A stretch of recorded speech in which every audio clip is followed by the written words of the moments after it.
Bonjour et bienvenue à Casarema, la montagne de l'Éternel. Nous sommes ravis de vous savoir de notre tous les bien-aimés qui nous suivent depuis l'île Maurice, depuis les États-Unis, même depuis Londres et aussi l'Afrique, dans toute l'Europe, on ne dira pas. C'est une joie de vous savoir avoir choisi la chaîne numéro 1 des grands événements. Aujourd'hui, dans le cadre de nos émissions, je reçois pour vous un homme de Dieu qui n'est plus à présenter. C'est un partenaire des Casarema, c'est un pasteur, mais en tout cas qui parle comme un prophète. Et avec lui, nous abordons des grands thèmes puissants. Aujourd'hui, par contre, le thème, c'est comment activer l'action des anges dans la vie des chrétiens. Mais avant de donner la parole à mon invité, j'aimerais avec vous décrypter les annonces de la maison Casarema. Première annonce, Casarema organise des séances d'intercession. Alors, nous disons à toute personne désireuse de joindre l'équipe des Casarema pour intercéder avec nous par rapport aux activités des Casarema, n'hésitez pas, vous serez à la bonne place. Appelez justement le numéro des Casarema et vous aurez toutes les informations complémentaires. Nous avons le 7 mars prochain, le 7 mars 2020, un concert, un puissant concert qui sera organisé par Casarema avec la prophétesse et la chanteuse Mama Lise. Elle est accompagnée avec la chanteuse de l'Éternel, la servante de Dieu Sandra Mboui. C'est exactement le 7 mars 2020. Ce sera sur les Champs-Élysées et à la salle Wagram. Et le 24 avril, nous avons le dîner organisé par Casarema avec un invité spécial qui nous vient directement du Congo. Vous l'avez constaté, c'est le prophète Francis Ngawala, l'homme des familles, l'homme qui brise le joug et qui libère les familles. Il sera accompagné par le couple visionnaire. Et ce sera aussi, cette fois-ci, à Bobigny, appelé Casarema pour tous ceux qui sont mariés ou tous ceux qui veulent se marier, en tout cas pour avoir des informations complémentaires. N'hésitez pas d'appeler. Et après, ce sera Bercy. Bercy, c'est en octobre. Mais nous aurons l'occasion de vous donner les informations complémentaires. Mais restez scotchés à Casarema, votre chaîne dans la grande francophonie. De retour sur le plateau, comme vous l'avez constaté, je vous le disais en entame, je reçois pour vous un homme de Dieu, mais qui parle comme un prophète. Il s'agit du pasteur Serge Ondala. Pasteur, bonjour. Bonjour, pasteur. C'est une joie de vous recevoir à Casarema. Le plaisir est partagé et l'honneur est mien pour partager ce moment avec vous. Waouh. Quand je vois, est-ce que je dois lui dire pourquoi il aime les choses prophétiques alors qu'il se fait appeler pasteur? Oh, je ne le dirai pas assez. Je suis pasteur, je suis un prédicateur pur sang mais bon, là, il nous arrive d'avoir des approches prophétiques. Et puis voilà, je suis dans un réseau très prophétique. La plupart de mes amis, de mes frères et sœurs avec qui nous partageons ont cette profondeur prophétique. Et j'aime dire, même si on n'est pas prophète, mais tous les enfants de Dieu doivent être prophétiques. Doivent être prophétiques. Je rappelle que vous êtes le responsable, le pasteur principal ou le fondateur des Destiny Center. Exactement, basé en Suisse, mais nous commençons petit à petit nos activités sur Paris. Ce samedi déjà, nous avons un grand programme un grand programme qu'on appelle Masterclass. C'est comme une clé dans notre ministère parce que c'est un programme qui nous permet de renforcer les capacités et d'augmenter les facultés spirituelles. Jésus a dit, vous qui deviez être des maîtres, mais vous en êtes encore au lait. Ça veut dire que Dieu veut que nous soyons des maîtres. D'où l'intitulé Masterclass. Mais ce programme doit être pris que par les gens qui doivent s'enregistrer. Donc, il faut appeler sur le numéro pour trouver les détails et les conditions d'enregistrement. Mais est-ce qu'il est ciblé ou il est destiné seulement aux leaders ou aux appelés? Non, à toute personne, mais cependant, il faut passer par les conditions pour être sélectionné parce que les places sont très limitées vu l'endroit que nous avons décidé de le faire. Donc, ce samedi 9 à partir de 15h. À partir de 15h. Oui. Et à Londres, il y a une activité qui nous attend? Une grande activité à Londres, le 29 de ce mois, le 29 février à partir de 16h. À Londres, c'est une des villes que j'aime affectueusement, où nous avons comme thème le brisement de cycles d'échecs. Vous voyez, il y a des gens qui sont dans une sorte de cycle d'échecs. Les perpétuels recommencements. Voilà, ils sont dans une sorte de perpétuel recommencement. Chaque fois qu'ils font un truc, ça n'aboutit pas, ça ne progresse pas. Donc, Dieu nous a oints avec un message et une onction, je vais dire, phénoménale pour non seulement enseigner, briser cela. Comme je l'aime dire, après une délivrance, il faut vous faire entrer dans la performance. Wow. Donc, nous ne sommes pas dans une éternelle délivrance. Il faut qu'après avoir, comme cet homme qui était délivré par Jésus, après, on lui a fait entrer dans la performance. Donc, les résultats étaient là. Il y avait un changement. Waouh. La dernière fois, on a parlé avec vous des rencontres qui changent ou qui modifient les destinées. Aujourd'hui, on va parler de comment activer les anges. Pourquoi le choix de ce thème? Nous sommes toujours dans ce grand thème qui est les rencontres, mais aujourd'hui, nous essayons de l'orienter vers ces corps spirituels, ces êtres extraordinaires qui sont très méconnus du grand public chrétien parce que le sujet est peu abordé, mais nous voulons voir au-delà des aspects théologiques comment est-ce que nous, enfants de Dieu, nous pouvons activer. Je parle de l'activation. Le mot, vous savez, pasteur, les chrétiens ont peur beaucoup des mots. Hein. Il ne s'agit pas d'un mot, d'un concept compliqué. L'activation, c'est-à-dire une capacité à pousser sur un bouton, à démarrer un processus. Et deux textes, comme vous savez, j'ai l'habitude de lire un ou deux textes qui nous permettent de planter le décor. C'est avec ces textes que nous allons naviguer sur les choses qui vont nous permettre. Dans le livre de Matthieu, chapitre 26, verset 53, Jésus dit ceci, « Penses-tu que je ne puisse pas invoquer mon Père qui me donnerait à l'instant plus de 12 légions d'anges. » Ce sont les paroles de Jésus. Celui qui était rempli du Saint-Esprit, c'est dès le ventre de sa mère, mais qui est parti en croisade pour manifester la puissance de Dieu. Ici, le contexte où on vient arrêter Jésus, et l'un de ses disciples, en l'occurrence Pierre, intervient en coupant l'oreille de l'un de ceux qui étaient venus l'arrêter. Et Jésus va intervenir en faisant un miracle, mais en lui disant, j'ai le pouvoir, je connais comment on active, je sais quoi dire, quoi faire pour qu'il me soit accordé 12 légions. Il parle de 12 légions d'anges.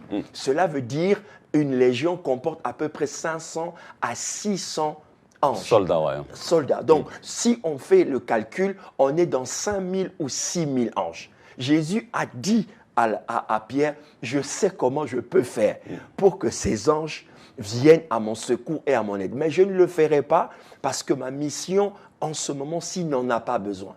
Combien de gens sont ignorants de cette réalité spirituelle? Par rapport à cela, justement, révérend, puisque vous êtes là, qu'est-ce que c'est qu'un ange et quel est son rôle? Avant que je n'aille plus loin, j'ai dit, je vais lire deux textes révélateurs. Allons-y. L'autre texte, je le tire dans le livre de Matthieu. D'accord. Matthieu chapitre 4, verset 5. Lorsque Satan, ici on parle maintenant de Satan, un ancien ange qui est devenu jadis déchu, mais qui faisait partie du corps d'élite des anges, qui était chargé de la musique de l'adoration. Il dit à Jésus, depuis quand il était à l'époque dans l'armée, il s'appelait Lucifer. Et après, son nom, il a changé parce que le mal est entré en lui. Bref, Satan. Il dit à Jésus ceci, si tu te jetais, ton Père enverra des anges pour te prendre dans la tentation. Ton Père enverra des anges. Voilà un ancien, un déserteur, mais qui connaît comment le système fonctionne. Ouais. Il sait que les enfants de Dieu, et je vais descendre dans votre question, la Bible dit dans le livre d'Hébreux, les anges sont les esprits qui sont affectés au service des enfants ou du peuple de Dieu. Amen, amen. Mais ce n'est pas des esprits ordinaires, c'est des esprits puissants. C'est des esprits bien hiérarchisés. C'est des esprits qui sont assignés à des missions bien spécifiques. Ce ne sont pas des esprits qu'on rencontre partout et qui fonctionnent n'importe comment. D'autres ne peuvent agir que sous une instruction bien précise. D'autres ne peuvent se déplacer ou ne peuvent agir que si quelque chose a été déclenché au préalable. Wow. Sans ces préalables, sans cette activation, les anges qui sont assignés à telle ou telle chose ne peuvent pas arriver à faire leur mission. Et donc, ces anges sont classés par des catégories. On parle souvent des séraphins, on parle souvent de certaines catégories. C'est exactement ça. Mais vous allez souffrir parce qu'aujourd'hui, je n'aimerais pas aborder l'aspect théologique. D'accord. Parce que ça peut nous prendre plus de temps et normalement, ça nous prendra plus de temps. Je vais aujourd'hui m'atteler sur l'aspect pratique de la chose. Comment les activer? Ceci étant la première activation que j'ai trouvée dans la Bible, je les tire dans le livre de Hébreux. La Bible dit, lorsque vous exercez, n'oubliez pas d'exercer l'hospitalité. Sans le savoir, certains d'entre vous ont logé des anges. La Bible dit sans le savoir. Donc, il y a des gens qui ont logé des anges dans leur vie sans qu'ils le sachent, par ignorance, ou par inadvertance, ou par erreur, ou on va dire par hasard, même s'il n'y a pas d'hasard. Mais ils l'ont fait comme ça. Mais en le faisant, en exerçant une sorte d'hospitalité des anges. Imaginez maintenant, pasteur Élie, si vous connaissez le procédé, si vous connaissez la procédure de comment exercer une hospitalité prophétique, comme dans le livre de Genèse chapitre 18. Avant de lire ce livre, nous allons juste marquer une pause commerciale et on va revenir. Déjà. Les amis, vous avez constaté que le mercure est en train de monter, le pasteur a décollé, mais nous sommes obligés de marquer cette pause commerciale. À tout de suite, les amis.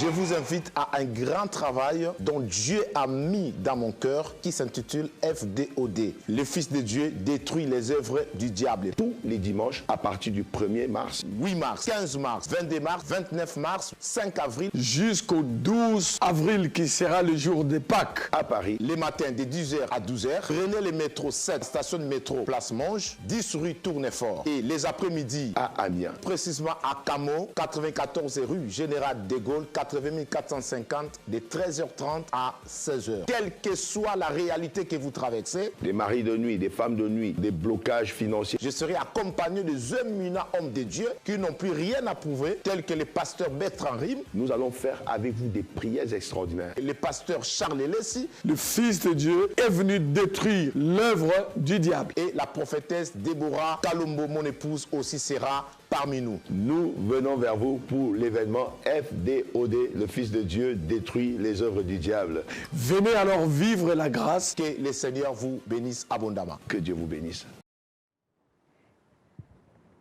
Merci de revenir pour tous ceux qui nous prennent en marche depuis le Cameroun, depuis Londres, depuis la Suisse.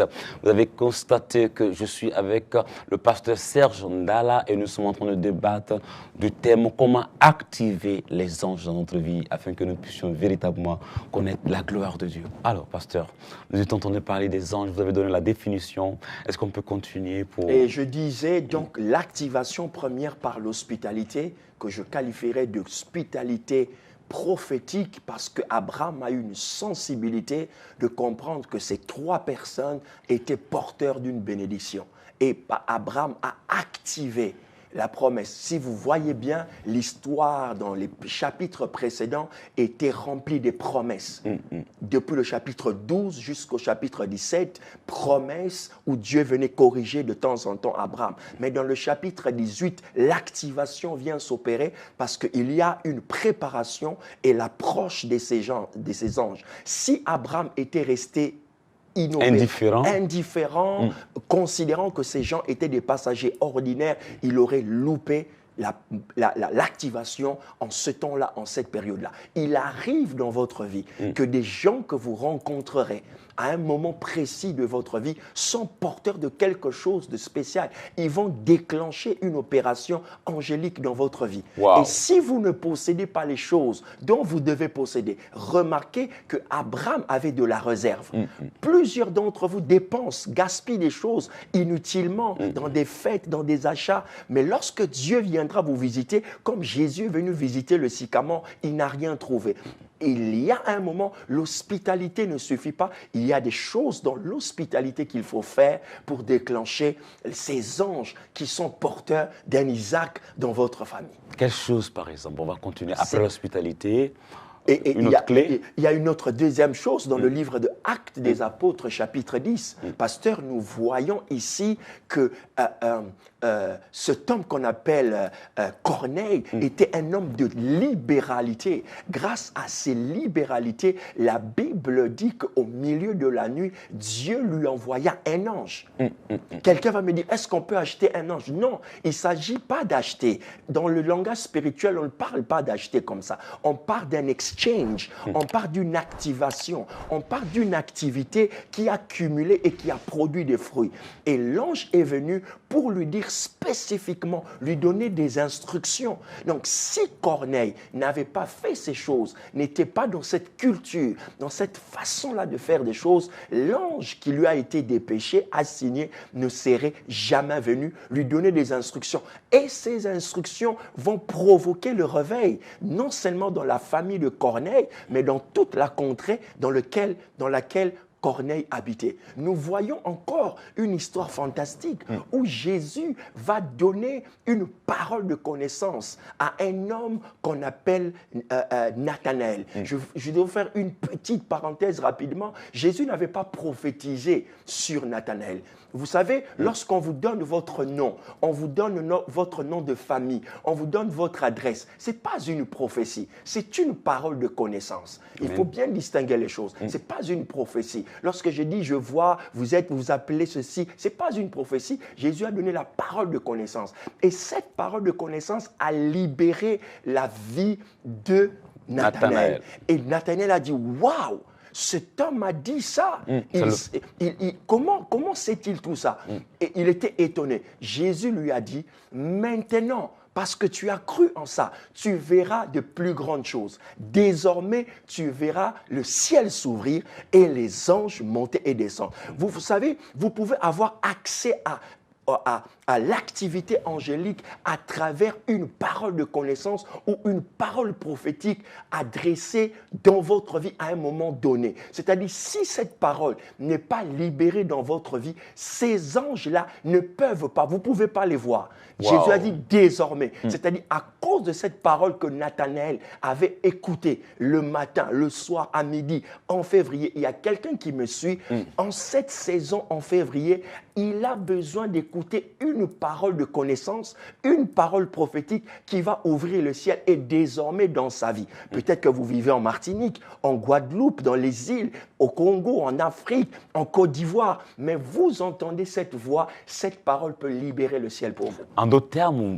si le pasteur, par exemple, libère une parole de bénédiction, c'est comme un ange qui est libéré pour accomplir cette bénédiction dans la vie du chrétien. Oh yes, si cet homme est rempli, si cet homme opère déjà avec un réseau spécifique des anges, si cet homme a des capacités et des facultés spirituelles extraordinaires, la Bible dit dans le livre de Samuel, les paroles de Samuel ne tombaient jamais sans qu'il y ait accompli ses effets. C'était un homme d'honneur. Vous devez savoir que si vous avez en face de vous un homme qui est connecté avec le ciel, c'est très évident que le ciel-là sera connecté à vous aussi. C'est très clair. Wow. Et je peux enclencher encore, pasteur. Nous allons voir dans le livre toujours de Luc, la Bible dit que Jésus, lorsqu'il a prié,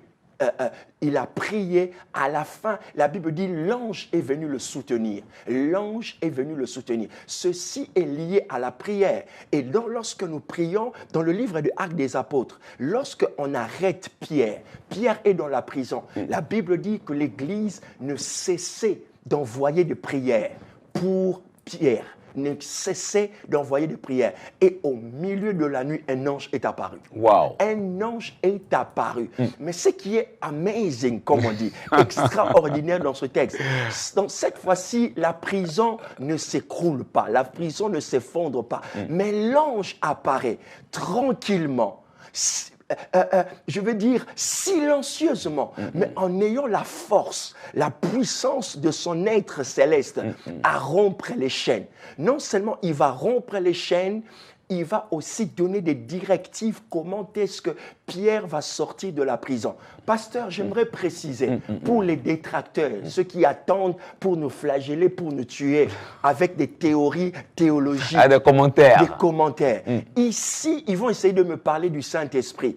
Pendant que Pierre est là, il est rempli du Saint-Esprit. Oh, loin de moi la pensée de minimiser l'action du Saint-Esprit et la vie du Saint-Esprit en nous. Mais au-delà d'avoir le Saint-Esprit, d'être rempli du Saint-Esprit, d'être oint par le Saint-Esprit, Dieu a voulu que cette intervention-ci s'opéra avec l'assistance d'un ange qui a été spécifiquement envoyé en mission pour sortir. Donc, on voit que tout ce qui a touché à la prison, au corps, à un lien qui empêche à un homme de Dieu, à un enfant de Dieu d'évoluer, ça peut être dans les affaires, dans le ministère, un ange peut être assigné à cette mission.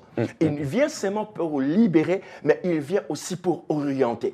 L'orientation de la sortie, comment Pierre devait faire, a été donnée pas par le Saint-Esprit, mais par un ange. Par un ange de On l'Éternel. voit la puissance de cet ange qui vient puissamment, mais silencieusement. Oh, je dis à quelqu'un que Justement. ce mois de février qui a commencé, tu verras la puissance de Dieu par un ange puissamment, mais silencieusement. Tes chaînes peuvent être rompues et tu sors de la prison.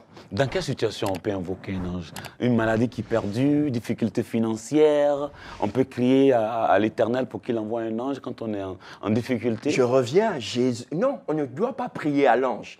Au Seigneur. On prie au Seigneur. Les anges sont des esprits. On ne les adore pas, voilà. Mais on a une relation fusionnelle avec eux. Celui qui connaît... Il y a un texte que j'aime beaucoup où Paul va dire « l'ange à qui j'appartiens ». Wow. Bon, on le réservera pour la prochaine émission. L'ange à qui j'appartiens. Pasteur, il y a une chose que j'aimerais dire encore très important, parce que je sais que le temps nous est imparti. Tout à fait. Il ne faut pas prier prier à un ange, mais nous avons les moyens de les activer.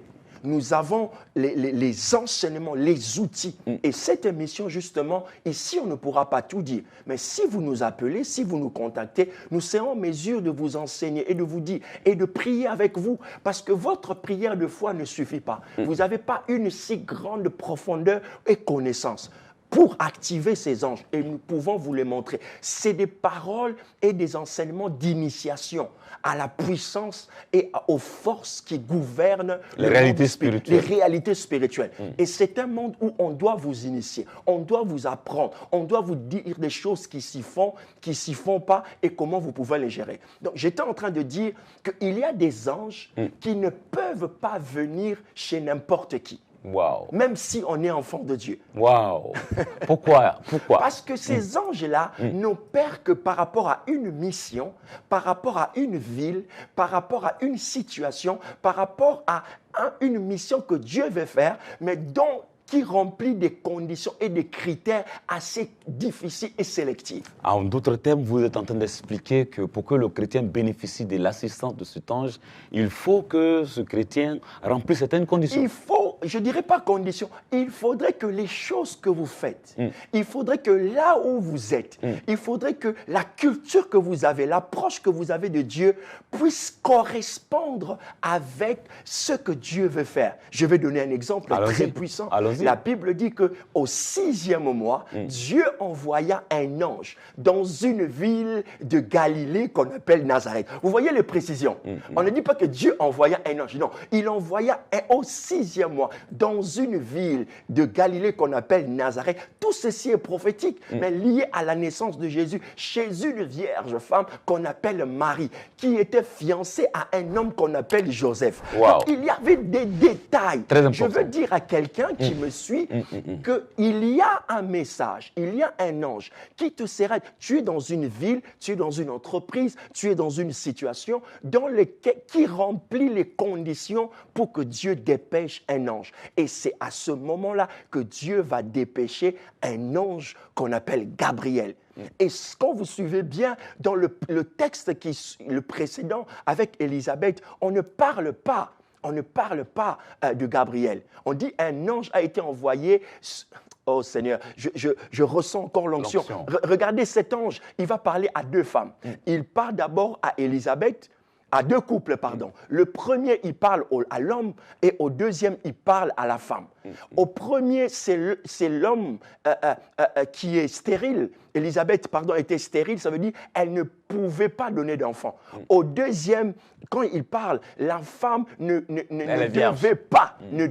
Il y a une nuance. Dans le premier couple, Élisabeth ne pouvait pas. Au deuxième couple, Marie ne devait pas, parce qu'elle était fiancée. Ouais, mais Dieu a envoyé cet ange-là pour spécifiquement arranger leur situation. Donc, on voit ici que lorsque vous remplissez un certain nombre de critères et vos critères sont compatibles à ce que Dieu veut faire, il est facile pour vous d'activer ces anges-là et venir vers vous et dans votre vie. Comment activer? Je retiens à la sortie de cette émission que pour activer, d'abord, il faut pratiquer l'hospitalité, il faut pratiquer la libéralité, il faut être dans la prière et il y a des prières qui doivent être faites sur vous, pour vous, en votre faveur, par un oint.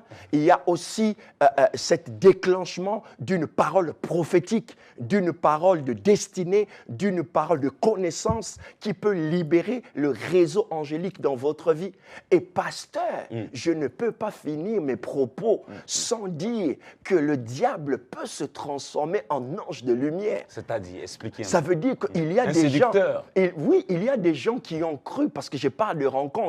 Il y a des gens, lorsqu'ils ont rencontré leur homme, leur fiancé, leur femme, c'était un ange pratiquement. On leur a amené au restaurant, on a amené les frères, on faisait tout pour eux. Mais depuis un certain nombre de temps, depuis qu'ils sont entrés dans la maison, c'est comme s'il y avait changement radical. Et on entend souvent des gens dire, mais quand je l'ai épousé, elle n'était pas comme ça. Il était un ange. Mais celui avec qui je vis aujourd'hui, c'est vraiment un démon. Alors la question que ces gens se posent, qu'est-ce qui s'est passé? Que faire lorsque je me rends compte que celui que j'ai fait entrer dans ma maison, dans ma vie, au lieu que ça soit un ange, s'est transformé en démon? C'est là où on viendra pour vous enseigner. Si vous êtes dans ce cas-là, nous voulons libérer une parole dans votre vie. Nous voulons vous enseigner parce que ces choses, vous avez les droits de les connaître, de les appliquer. Il y a des anges. Pasteur, je vais donner... Il me reste encore combien de temps? Et on va chuter comme ça. Juste après, on va chuter. On va finir. Il y a quelques années, ma fille qui a 8 ans aujourd'hui se retrouve au 3e ou 4e niveau de l'immeuble et elle sort d'une chambre pour aller à une autre. Je ne sais pas comment elle fait. Elle marche sur un petit bar de fer comme ça de quelques centimètres.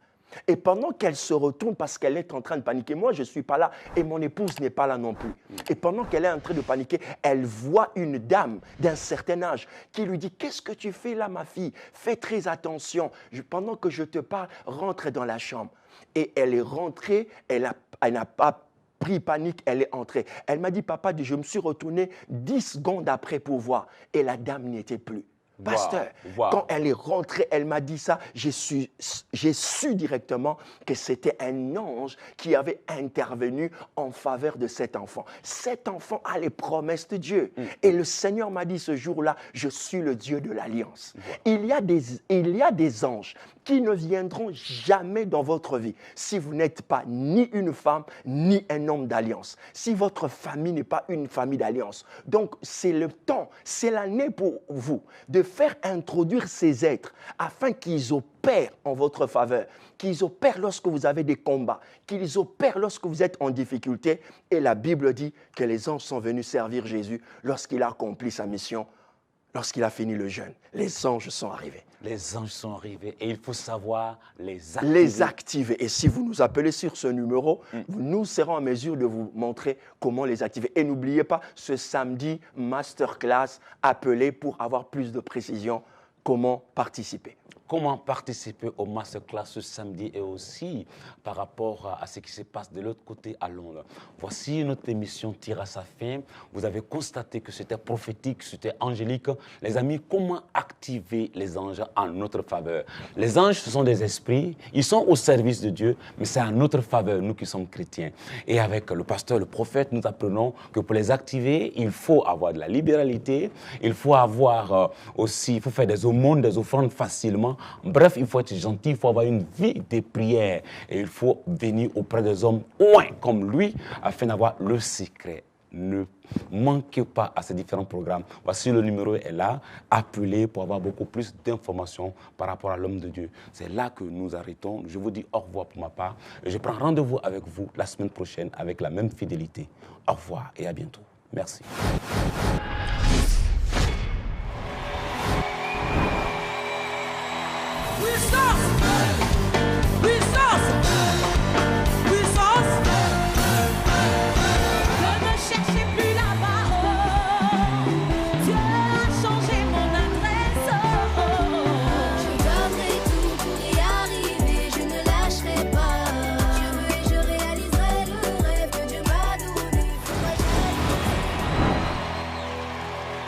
Je vous invite à un grand travail dont Dieu a mis dans mon cœur qui s'intitule FDOD. Le Fils de Dieu détruit les œuvres du diable. Tous les dimanches à partir du 1er mars. 8 mars, 15 mars, 22 mars, 29 mars, 5 avril. Jusqu'au 12 avril qui sera le jour de Pâques. À Paris. Les matins de 10h à 12h. Prenez le métro 7, station de métro Place Monge, 10 rue Tournefort. Et les après-midi à Amiens. Précisément à Camo, 94 rue Général de Gaulle, 80 450 de 13h30 à 16h. Quelle que soit la réalité que vous traversez, des maris de nuit, des femmes de nuit, des blocages financiers, je serai accompagné des éminents hommes de Dieu qui n'ont plus rien à prouver, tels que le pasteur Bertrand Rim. Nous allons faire avec vous des prières extraordinaires. Le pasteur Charles Lessi, le Fils de Dieu, est venu détruire l'œuvre du diable. Et la prophétesse Déborah Kalombo, mon épouse, aussi sera parmi nous. Nous venons vers vous pour l'événement FDOD, le Fils de Dieu détruit les œuvres du diable. Venez alors vivre la grâce. Que le Seigneur vous bénisse abondamment. Que Dieu vous bénisse.